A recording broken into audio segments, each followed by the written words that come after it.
बंदो सतगुरु चरण को, करूं सप्रेम प्रणाम।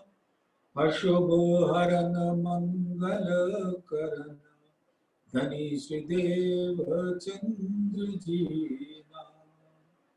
श्री प्राणनाथ निज मूलपति, श्री मेराज सुना तेज कुंवर श्यामा युगल को।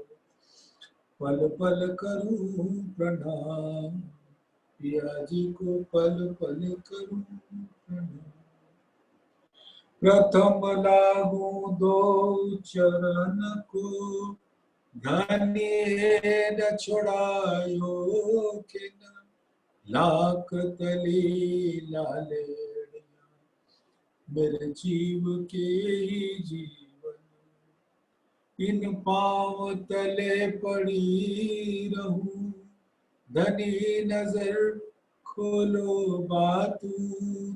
पलना वालू मेरे को नेत्र, मेरे जीव के यही जीवन, मेरे जीव के जीवन। धामधनी अक्षरातीत के परम लाडली सुंदर साथ आपके चरणों में कोटान कोट प्रणाम। धामधनी की मेहर से हम सब बैठकर सहूर कर रहे हैं और अपनी सुरता हम मूल मिलावे में लगाते हैं। और जो बात भी हमारे आपके बीच में सहूर होती है, वो धामधनी के सानिध्य में होती है। मानो हम कोई भी राज्य की बात करते हैं तो राज्य हमारे बीच में बैठे होते हैं।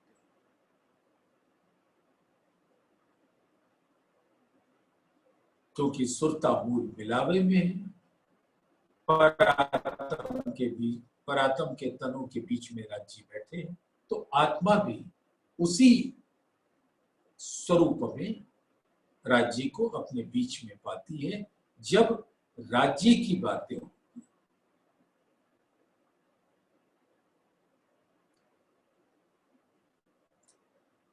ये बात तो कारज कारण, हक जानत त्यों कारण। सुंदर साथ जी, श्रृंगार प्रकरण 4, आत्म फरामोशी से जागे का प्रकरण की चर्चा चल रही। तो राजी 11वीं चौपाई में फरमाते हैं, ये बात तो कारज कारण, हक जानत त्यों करत। असल रूह तन मिलावा, निस्बत है वाहिद। धामधनी के आवेश स्वरूप श्री इंद्रावती जी के दिल में विराजमान है, उनके दिल को धाम बना और अपने हुक्म से वाणी फरमाते हैं। मात्र रूहों को सुख तो पहुंचाने के लिए अवश्य, लेकिन रूहों को उन बातों की जानकारी देने के वास्ते जो परम धाम में उनके पास नहीं थी। क्योंकि परम धाम में इल्म का सागर एक ऐसा सागर है जिसका रस रूहें नहीं पी पाती थी। सुंदर साथ, राज्य के दिल में क्या रहता है? रूहों को लाड़ पिलाना। तो 7 सागरों का रस तो वो वहां बिठाकर पिला देते, लेकिन 8वां सागर इल्म का सागर इसलिए नहीं पिला पाते कि इल्म की बातें रसना से कहनी होती और क्योंकि राज्य का दिल ही सभी दिलों, सभी तनों के अंदर विराजमान है, तो जो राज्य का तन कहता है अपनी रसना से, तो सभी रूहों के दिल से भी वही बात निकलती है। तो जो प्रभाव पड़ना चाहिए कि राज्य ने कोई बात अपनी रसना से कही, उसको सुंदर साथ ग्रहण करके और रसमग्न हो जाए। लेकिन राजी ने कहा मैं मार्फत स्वरूप हूं, तो रूहों के दिल में आता है मैं मार्फत स्वरूप। राजी कहते हैं, अगर कहें कि ये परम धाम के अंदर जो 25 पक्ष परात्म आप देख रहे हो, ये मैं ही हूं, ये मेरा तन है, ये मेरे नूर का तन है और इसके अंदर मेरा ही दिल विराजमान। तो सखियों के दिल में क्या बात आती है? वही बात सखियां सोचेंगी कि ये सारे जो परम धाम के 25 पक्ष हैं वो उनके ही तन है और उसके अंदर उनका ही दिल है। सुंदर साथ ये एक आश्चर्यजनक प्रभाव है कि जो बात राज्य के मुख से निकलती है वही बात सभी सखियों के मुंह से निकलती है, क्योंकि सब राज्य के तन हैं और सबके अंदर राज्य का दिल है। तो जैसा भी राज्य ज्ञान देंगे, इल्म देंगे, तो सब सखियों के अंदर से ऐसा निकलेगा मानो ज्ञान वही दे रहे हैं। इसलिए राज्य ने वो जो हमने बताया है आप कि वो तार काट दिया दिल का दिल से, दिल होकर भी काट दिया। सारा कनेक्शन जुड़ा हुआ है, क्योंकि उसको तो राज्य भी नहीं काट सकते। इसलिए दिल के नैन की नजर ऐसे तिलस्म में डाल दिया कि अब पर आत्म न राज्य के तन को देख पा रही, ना उनकी बातें सुन पा रही है, ना कुछ कह पा रही। तो कहने और सुनने की प्रक्रिया बंद हो गई और देखने की भी प्रक्रिया बंद हो गई। सुंदर साथ इस बात को थोड़ा सा गहराई से कृपया करके ले लें कि जो हमने एक स्पीकर का उदाहरण दिया था कि तार काट दिया, वही है ये फरामोशी। तो इल्म परम धाम में राज्य नूर का रस पिलाते थे बिना रूहों के जाने।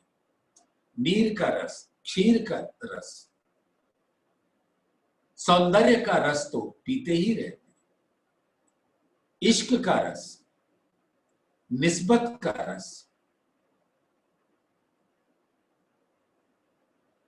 लेकिन इल्म का रस नहीं मिलता। और मेहर बरसती थी, लेकिन उन्हें मेहर के स्वरूप का नहीं पता।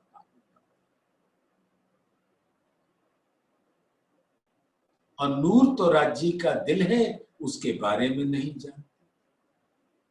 तो एक तरह से ये कह सकते हैं कि उनको नूर का ज्ञान नहीं था। हर सौंदर्य राज्य का है, इसका उनको ज्ञान नहीं। सौंदर्य के गुण क्या है, उसका उनको ज्ञान नहीं। और ये ज्ञान दिया किससे जा सकता है? इल्म से। तो वो इल्म देना परम धाम में संभव नहीं था जब तक पर आत्म वहां जागृत अवस्था में। और मेहर पल पल बरस रही है, लेकिन उसका आभास परात्म को नहीं होता। तो यूं कह सकते हैं, नूर के सागर का, दधी सागर सौंदर्य के सागर का, मेहर के सागर का और इल्म के सागर का रस पीते हुए भी नहीं पी पाती थी, क्योंकि उसकी जानकारी उन्हें नहीं होती। तो चौपाई में धामधनी फरमाते हैं, ये बात तो कारज कारण, तो जो कुछ भी हमारी परात्म की सुरता आत्मा के रूप में हुक्म इस संसार में लेकर आया है, ये तो कार्य हुआ, और इसके पीछे कारण जो अभी आपके चरणों में मैंने बयान करने का प्रयास किया। नूर सागर का नहीं पता, यानी राज्य के दिल का नहीं पता। जमाली के गुणों का नहीं पता, तो सौंदर्य का नहीं। हर सौंदर्य राज्य का है। परमधाम के 25 पक्ष अनेक सौंदर्य को धारण किए हुए हैं, ये नहीं पता, जिसको हम कह सकते हैं अर्श की पातशाही।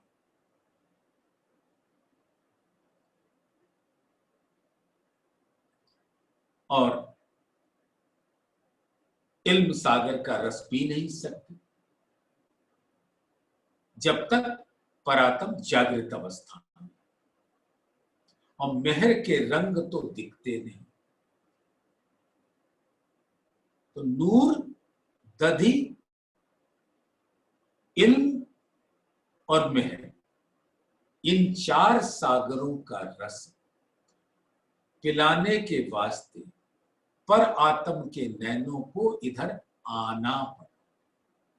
तो ये कारण बना, और कार्य ये हुआ कि पर आत्म यहां आई। कैसे? नूरी नजरों से नहीं, अपने दिल के नैन की नजर को राजी ने अपने दिल में ही उस पर आत्म के प्रतिबिंब स्वरूप के नजरें उस खेल में डाली, और उस प्रतिबिंब स्वरूप पे पर आत्म की नजर पड़ी, और उसको हुक्म लेकर इस ब्रह्मांड में आया। तो वो कारज कारण क्या बना कि एक अर्श की बादशाही और वाहे दत्त का इश्क, सो देख लाम ने रूहों को पहले दिल में दिया। तो जो सौंदर्य का सागर है वो प्रेम का सागर है, आनंद का सागर, और वही सौंदर्य है। और राज्य के दिल का ही स्वरूप वो परम धाम, राज्य के नूर तन रूहें, राज्य का दिल रूहों के दिल में।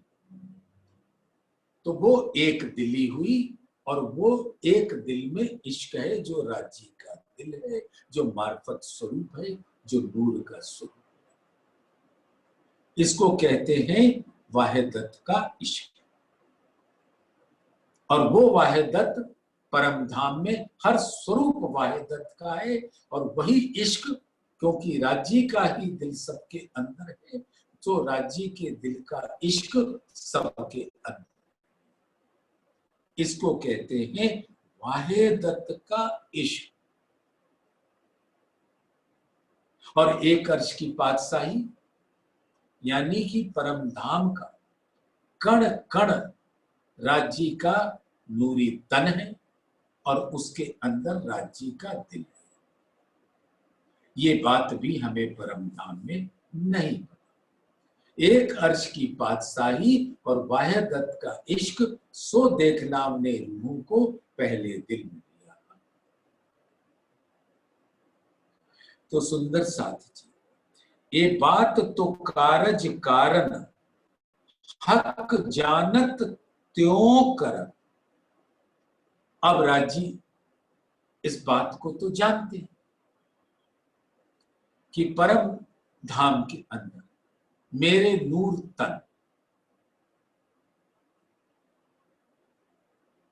परात्म के तन मेरे तन, लेकिन पर आत्म को ये नहीं पता। और राज्य के दिल का इश्क पर आत्म के दिल में विराजमान है, रूहों को नहीं पता। तो इस बात की जानकारी राजी अपने दिल के अंदर विराजमान इल्म के सागर से देते हैं, जो सागर का रस परम धाम में पिलाना संभव नहीं हो रहा, और अंतर तो कभी करते नहीं, तो पिलाना तो है। इसलिए ये खेल बना जो कारज, और कारण है अर्श की बादशाही और बाह्य दत्त का इश्क। असल रूह तन मिलावा, तो पर आत्म के तन कहां है इस समय? मूल मिलावे में, राज्य के चरणों। असल रूह तन मिलावा, सभी तनों का मिलावा कहां पर है? मूल मिलावे। निस्बत है बाह्य तन, और जितने मूल तन है उनके दिल की निस्बत किससे है? राज्य के दिल से। और दिल से दिल जुड़ा है, इसी को कहते हैं वहादत, एक दिल। यानी दिल तो एक ही है, वो राज्य का है, और वही दिल सबके अंदर है, यही निस्बत की डोर है।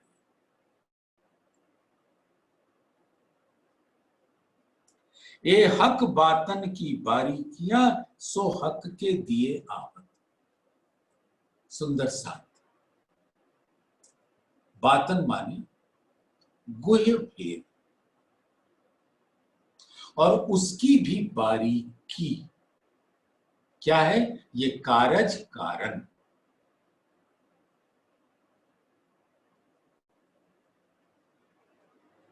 राज्य के ये अत्यंत गुह्यतम बात है, जो पर आत्म धाम में रहते हुए, जागृत अवस्था में रहते हुए नहीं जानते। इसलिए इस बात को गुह्यतम बात कहते हैं, और वो सारी बातें अर्श की हकीकत में प्रकट होता है। परम धाम के 25 पक्ष हम और आप चितवन के द्वारा इल्म से सब देखते हैं, लेकिन जब इल्म ये बता देता है कि ये जितना परम धाम का सौंदर्य हम निहार रहे हैं, वो है क्या? वो राज्य का नूर तन है, और सभी चेतन है, सभी क्रियावान है, सभी लीला रूप है। और ये चेतना कहां से आती है? राज्य के दिल से। और वो दिल चाहे महावन हो, मधुबन हो, बड़ोबन हो, 8 सागर 8 जिमी हो, चाहे भीतरी परिक्रमा हो, चाहे रंग महल की शोभा हो। सुंदर साथ जरा ध्यान दीजिएगा, चांदनी चौक से भोम भर की सीढ़ियां जब हम चढ़ते, तो एक चौक आता है जो 2 मंदिर चौड़ा और 2 मंदिर लंबा। और उसके दोनों तरफ 2 चबूतरे जो 2 मंदिर चौड़े और 4-4 मंदिर लंबे, और 4 मंदिर का लंबाई है तो उस पे 5 थंब आते हैं। हीरा, माणिक, 5 पुखराज, नीले, ऐसे ही इस तरह। अब वो पुखराज के खुले थंब,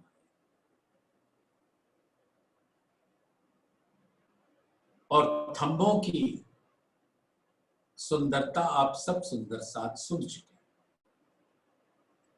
नीचे 4 हाथ, 11 हाथ ऊपर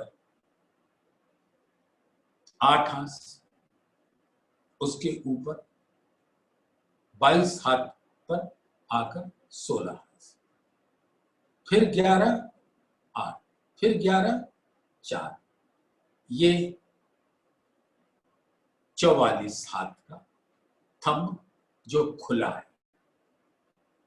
उसके बाद 2 थंबों के बीच में मेहराब है जिसकी ऊंचाई 44 हाथ, और उसके पेशानी पर, मस्तक पर 12 हाथ, और जहां पे एक माणिक का फूल है और दोनों तरफ भी मेहराब है। और हर बड़ी मेहराब है 2 मंदिर के ऊपर, बाकी एक एक मंदिर का मेहराब। अब ये बात मैंने अभी आपको इसलिए कही कि वो थंब राज्य का वो नूर तन है जो इस प्रकार की अप्रतिम शोभा को धारण किए, और उसके अंदर राज्य का दिल है, और ये थंब बातें करते हैं, देखते हैं, सुनते हैं, और स्पर्श का सुख देते हैं। अब 2 मंदिर के बाद इन्हीं थंबों का अक्सी थंब आता है। अक्सी माने प्रतिबिंबित स्वरूप। तो यहां पे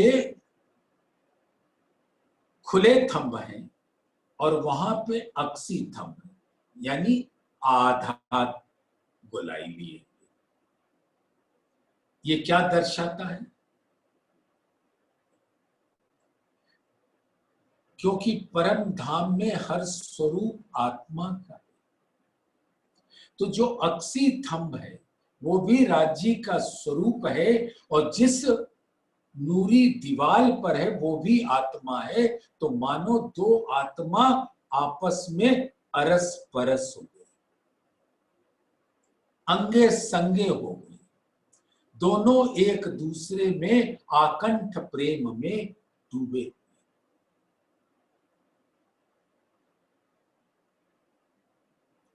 तो एक हक बातन की बारीकियां, तो इस बारीकी को सुंदर साथ मात्र चितवन की अवस्था में ही देख सकता है। ज्ञान से, इल्म से, ध्यान करके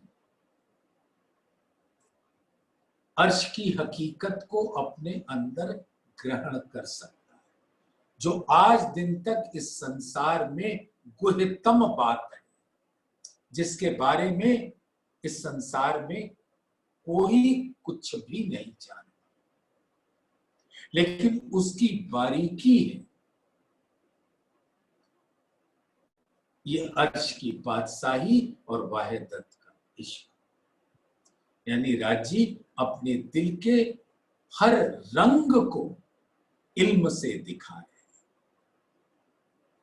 तो इल्म यहां बताया और यहां से आत्मा के माध्यम से पर आत्म ने वो रस लिया, तो पर आत्म के दिल को वो इल्म मिला जो यहां आत्मा साक्षात वो इल्म ले रही है, और अपरोक्ष रूप में पर आत्म उस इल्म को ले रही है।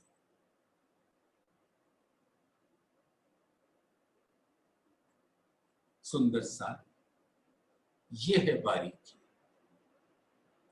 ये हक बातन की बारीकियां सो हक के दिए आप। राजी स्वयं जब आत्मा के दिल में बैठ करते थे तो वो कैसी अवस्था होती है? सानिध्य की अवस्था, यानी हम राजी के अंगे संगे रहते।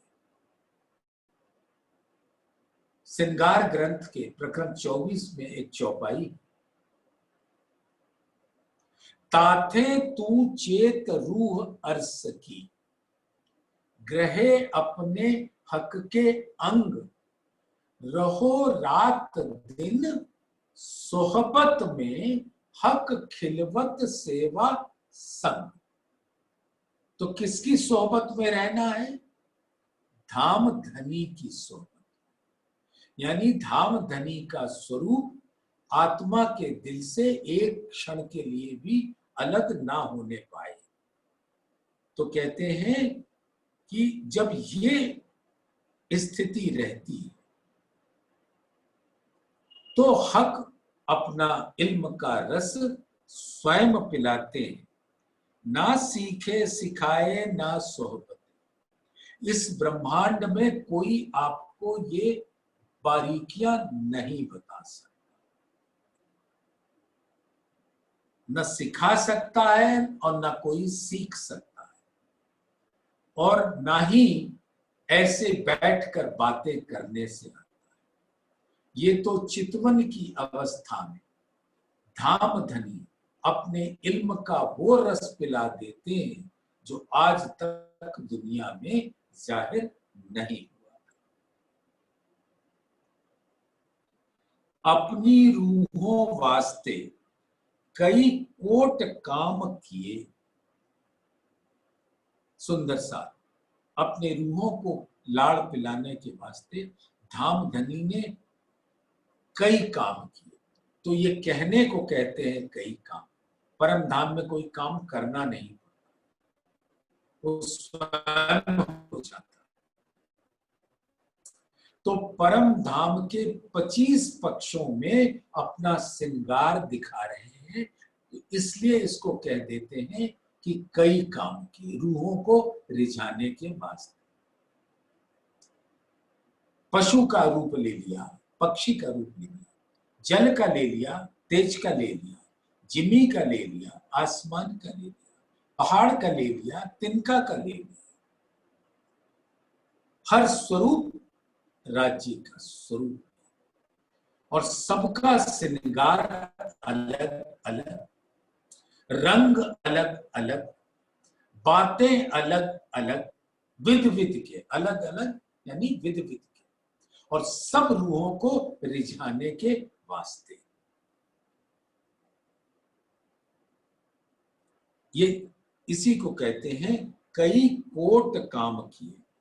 ए जाने अरवाहे अर्श की, जिन नाम निशान लिए। नाम माने पहचान, जिन्होंने इल्म के द्वारा जिन आत्माओं ने इस ब्रह्मांड में इसकी जानकारी हासिल कर ली है इल्म के द्वारा कि अर्श की बादशाही क्या है और वाहिदत का इश्क क्या है, वही इसके निशान अपने दिल में धारण कर सके।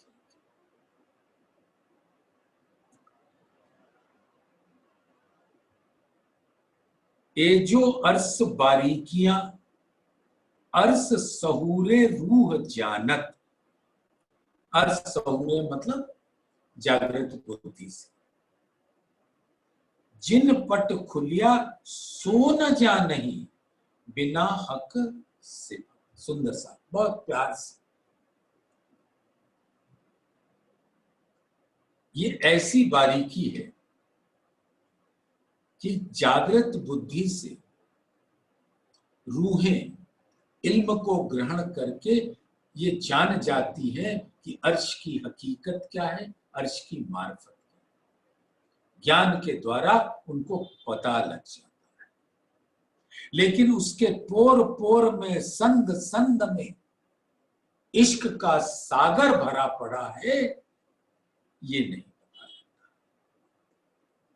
तो जिन पट खुलिया सो न जाने, जो ध्यान के द्वारा इल्म ने बताया कि मूल मिलावा ऐसा है, तो रंग महल ऐसा है,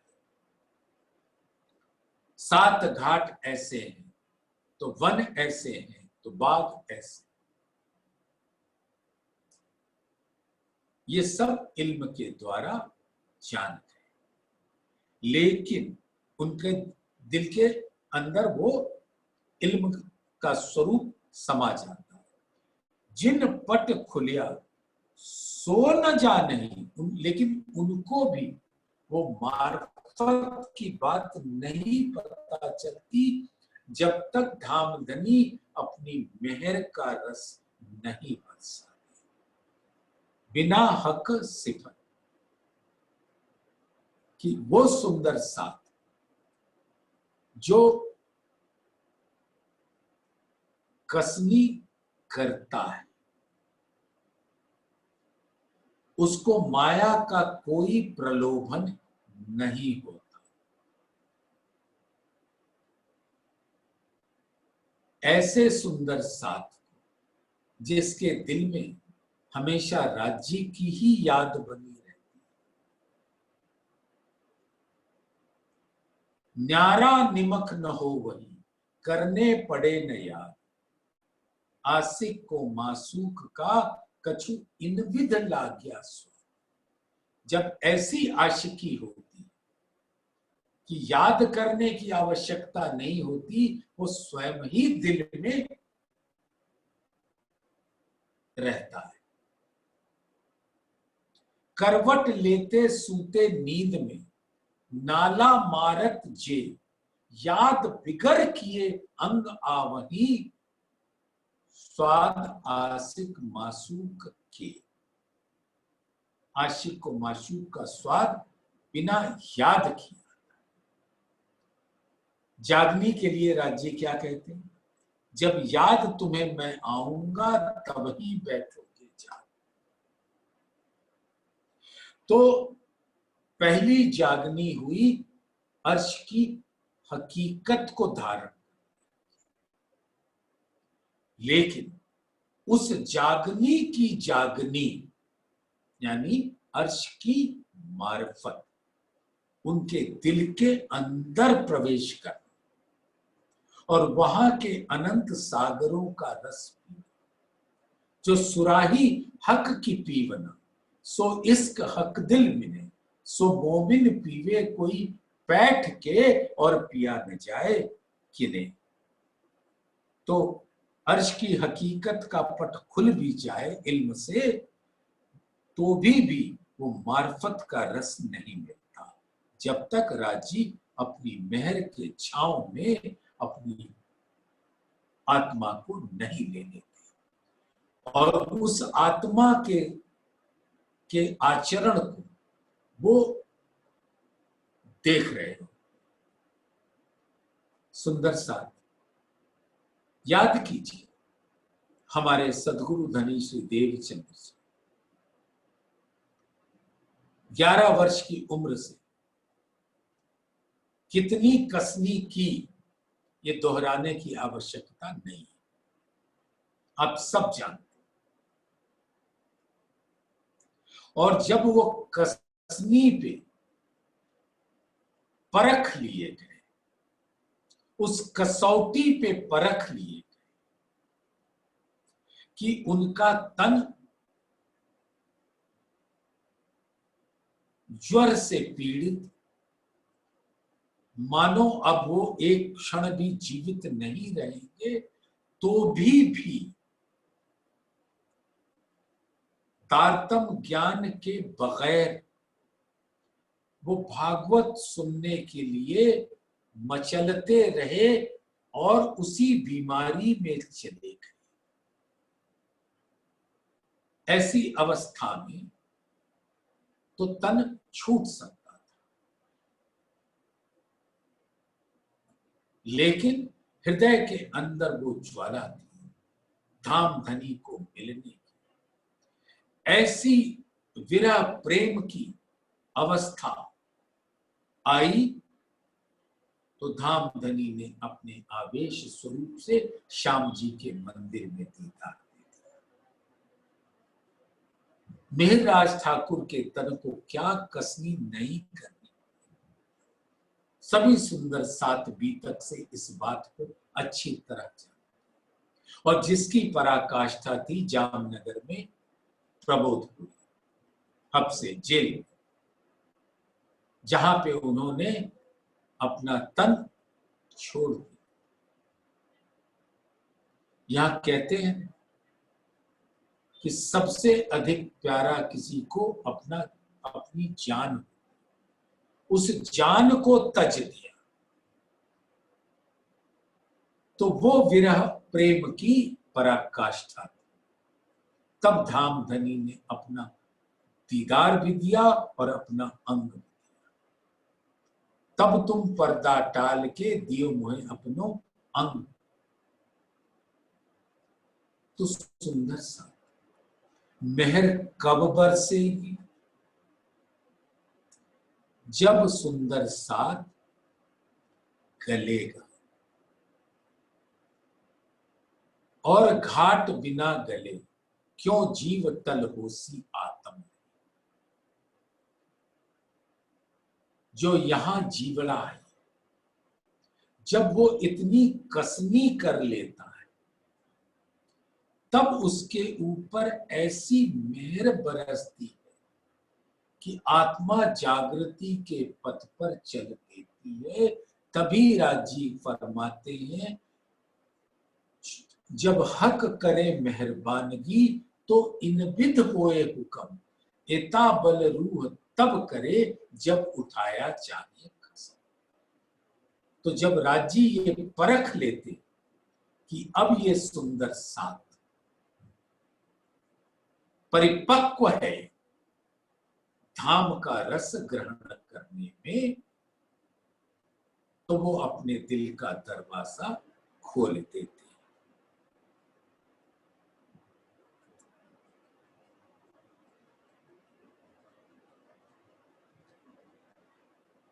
रखे वजूद को हुक्म जेते दिन रख्या चाहे, रूहों खेल देखामने कई विध जुगत बनाए। अब ये तन का रहना भी आवश्यक। या सुपन थे, इस सपने के तन से, या सुपन थे सुख उपज्य धाम के सुख, धाम धनी के दिल के सुख, अर्श की पातशाही और वाहिदत का सुख। या सुपन थे सुख उपज्यो जो जाग के कीजिए विचार, आत्म भेली पर आत्मा सुपन भेलो संसार। ये तन तो पंचभूतात्मक है, पंचभूत में विलीन हो जाएगा। लेकिन अगर ये तन धाम धनी की मेहर से इतनी कसनी कर लेता है कि मेहर का रस बरसने लगता है, तो आत्मा अपने मूल को देख पाती है, जो आगे की चौपाइयों में आप ग्रहण करेंगे। रखे वजूद को हुक्म जेते दिन रख्या चाहे। अब धाम धनी इसको कसौटी पे कस कस के देखते रहते, निरखते रहते कि कहीं जीत के बाजी हारी वाली स्थिति तो नहीं बन रही। तो जितने दिन रखना चाहते हैं वो रखते हैं और रखकर धाम का सुख अपने दिल का सुख पहुंचाते। रूहों खेल देखावने कई विध जुगत बनाए। किस प्रकार की जुगत बनाए? ये नश्वर तन पंचभूतात्मक त्रिगुणात्मक दिया, उसके अंदर चेतन तत्व जीव को बिठाया और आत्मा को हुक्म के द्वारा उस जीव के ऊपर बिठा दिया और राज्य का हुक्म ही चल रहा है। और जैसे जैसे धामधनी उस आत्मा को अपने दिल का रस पिलाना चाहते, वैसे वैसे ये जीव कसनी का राह अपनाता है। तो कई विध जुगत बनाए, तारतम ज्ञान ले आए। तारतम ज्ञान याद करो सुंदर सा, अगर उन्होंने देवचंद्र जी को श्याम जी के मंदिर में तारतम ज्ञान ना दिया होता तो आज क्या हम धामधनी के दिल की बातें कर सकते थे? अगर वाणी न उतारी होती मेहरराज ठाकुर के उस तन के अंदर विराजमान इंद्रावती के दिल में, हफ्से में, तो क्या आज हम ये मार्फत की बातें, हकीकत की बातें कर पाते? इस प्रकार से कई युक्ति बनाकर राजी ने अपनी आत्माओं को जगाने का कार्यक्रम बनाया।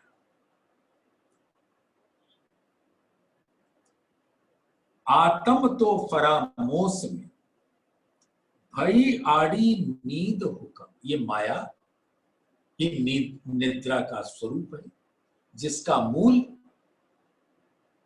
योग माया के ब्रह्मांड में अक्षर ब्रह्म का मन है और उस मन का स्वप्न स्वरूप आदि नारायण है और उस मन का मन विष्णु जी है और उस मन का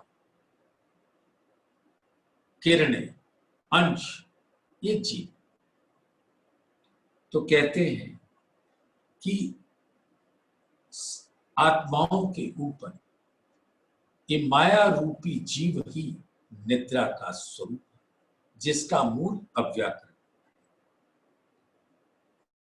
और राज्य के हुक्म से ये नींद का आवरण पड़ता है इस ब्रह्मांड में।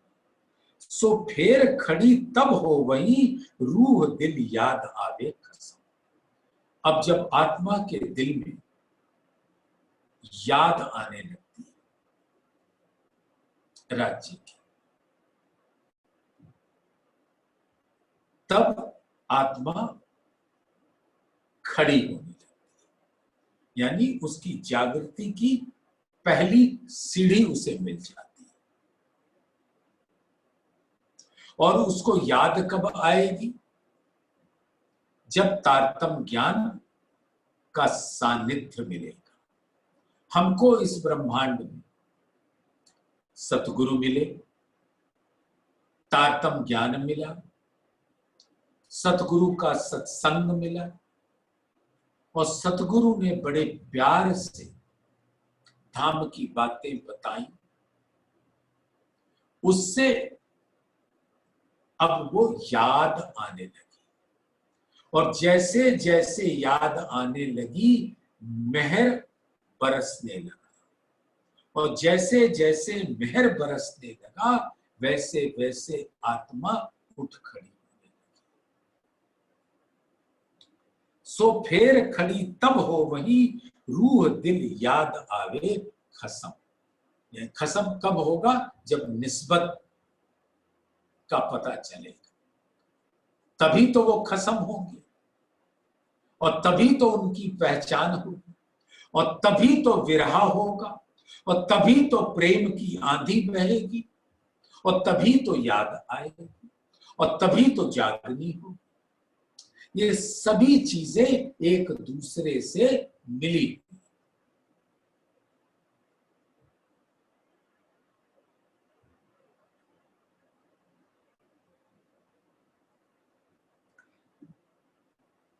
सो साख मोमिन एही देवही, यो बूझ में भी आवत, अनुभव भी कछु कहते और हुक्म भी कहा। तो मोमिनों को तारतम ज्ञान साक्षी देता है कि तुम यहां की नहीं हो। तुम्हारी निस्बत अक्षरातीत से, नूर जमाल से, जिनका ठिकाना अर्श की हकीकत में अर्श अजीम है और रूहों का दिल है। तो पहले रूह का दिल क्या है, किसका है, वहदत क्या है, निस्बत क्या है, खिलवत क्या है, इसकी पहचान कैसे होगी?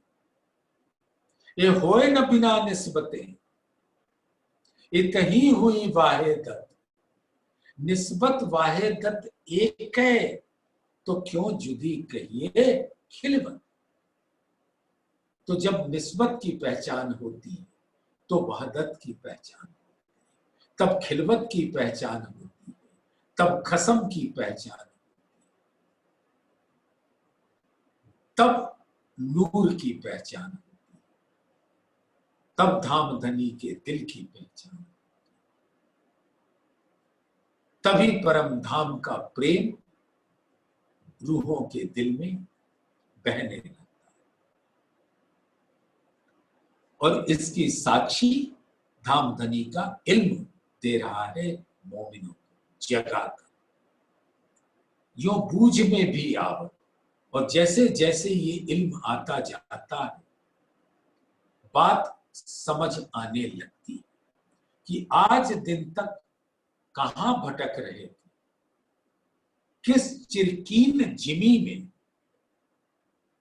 पड़े हुए, कैसे संबंधों से अपने आप को बांध रखा।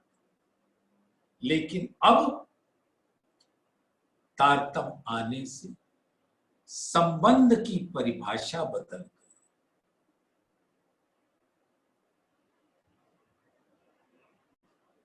तो ये समझ में आने लगी।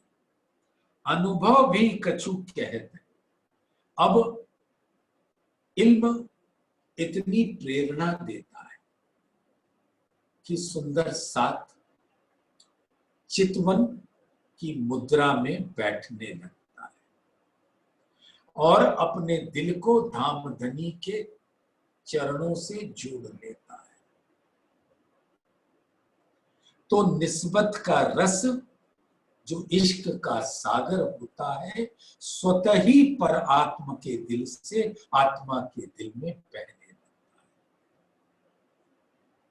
श्री महामत कहे ए मोमिनो, ए निस्बत इश्क सागर, निस्बत है तो इश्क बहेगा, और निस्बत ही नहीं तो इश्क से कोई सरोकार ही नहीं रहेगा। अनुभव भी कछु कहते हैं और हुक्म भी कहा।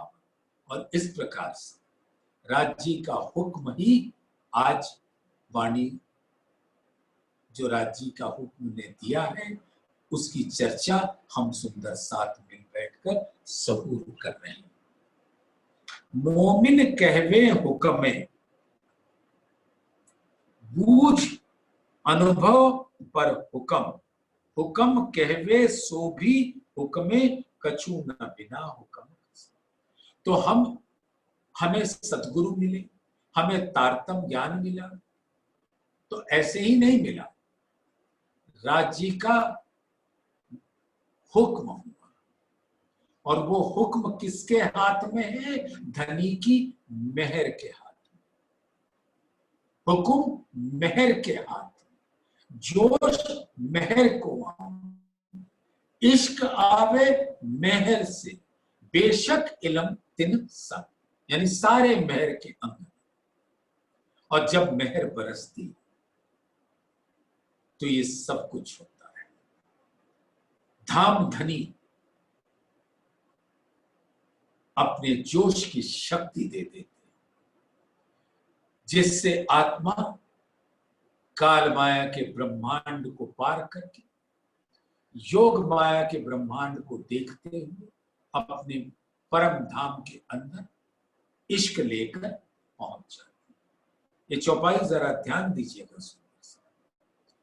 हुक्म मेहर के हाथ में, जोश मेहर के हाथ, इश्क आवे मेहर से बेशक इल्म। तो इल्म से जब निस्बत जागी तो जोश आया। जोश हमें आत्मा को ध्यान से पार करा देता है। शून्य निराकार, 14 लोक और शून्य निराकार, योग माया के ब्रह्मांड पार करा, और फिर वहां इश्क की नाव आ जाती है, जैसे रफ रफ का तख्त भी। क्यों? क्योंकि इश्क आवे मेहर से। तो मेहर से हुक्म आता है, हुक्म से जोश आता है, और ये इल्म का अंग है हुक्म, और हुक्म का अंग है इल्म।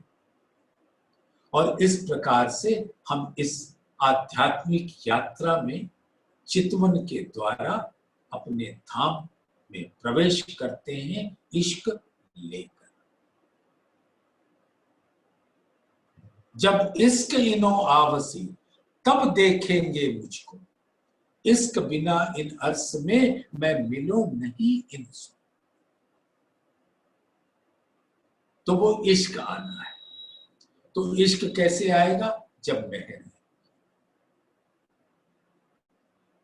और जब मेहर आएगी तो हुक्म और इल्म आएगा, और इन दोनों के आने से धामधनी का जोश आएगा, और वो जोश हमें हमारी आध्यात्मिक यात्रा पर इल्म की रोशनी फैलाते हुए परम धाम में, मूल मिलावे में, हाहूत में, राज्य के चरणों में पहुंचा देगी। मोमिन कहवे हुक्मे बूझ अनुभव पर हुक्म, हुक्म कहवे सो भी हुक्मे कछु न बिना हुक्म। तो ये जो समझ आती वो भी राज्य के हुक्म से, हमें जागृत बुद्धि मिलती राज्य के हुक्म से, और इल्म के द्वारा जो हम ग्रहण करते हैं उसका अनुभव करते हैं। तो बूझ यानी समझ, और उस समझ को जब हम अपने दिल में लेते हैं तो उसका अनुभव प्राप्त करते हैं। तो बूझ अनुभव पर हुक्म, ये भी हुक्म के द्वारा। हुक्म कहवे सो भी हुक्म, और जो राज्य का हुक्म इल्म के द्वारा कह रहा है वो भी राज्य के हुक्म से। सुंदर सा तारतम वाणी तो हुक्म के द्वारा उतर गई। लेकिन क्या इस संसार में 750 करोड़ से ऊपर मानव तन ने उस तारतम ज्ञान को ग्रहण करके अक्षरातीत के स्वरूप का दीदार किया? नहीं किया। तो हुक्म कहवे सो भी हुक्मे। अब राज्य का हुक्म होगा कि इन तनों पर मेरी प्यारी आत्माएं विराजमान हैं, तो इनको जगाओ। कछु न बिना हुक्म खसम। और इस ब्रह्मांड में राजी के हुक्म के अलावे कुछ और कुछ भी नहीं। सुंदर सा रूह तेती जागी जानियो, जेता दिल में चुभे हक अंग, जो अंग हृदय न आइया, रूह के तेती फरामोशी संग। सुंदर साथ ये चौपाई बहुत ही गहराई लिए हुई। कदाचित समय की मर्यादा, आज यहीं पे विराम देना ही पड़ेगा, लेकिन इस बात को सुंदर साथ कल यहीं से प्रारंभ करेंगे। रूह तेती जागी जानियो, जेता दिल में चुभे हक अंग, राज्य के नक से लेके शिक तक जो जो अंग दिल में आता है, सो सो जानो आत्मा का वो अंग खड़ा होता है, जागृत होता है। जो अंग हृदय न आया, और जो अंग रूह के दिल में नहीं आया, तो ये समझो उतनी फरामोशी का पर्दा है। जैसे एक बार उदाहरण दिया कि अमावस की रात और पूनम की चांदनी, इन दोनों के दरमियान में पर्दा उठता जाता है। अमावस से जरा सा हटा तो प्रतिपदा, एक दिन। ऐसे ऐसे पर्दा उठता जाता है तो चंद्रमा का पूर्ण स्वरूप नजर आता है। तो उसी प्रकार से राज्य का जो जो अंग दिल में आता जाता है, वो अंग खड़े होते जाते हैं, यानी राज्य का वो अंग दिखने लगता है, और पर आत्म का वो अंग खड़ा होता जाता है। तो पहले आत्म इल्म के द्वारा ग्रहण करती है, फिर अनुभव के द्वारा ग्रहण करती है, फिर समर्पण के द्वारा ग्रहण करती है, फिर चितवन के द्वारा ग्रहण करती है। इसकी चर्चा हम लोग खुलासा करेंगे कल इसी 5 बजे, और सुंदर साथ इसी चौपाई को एक बार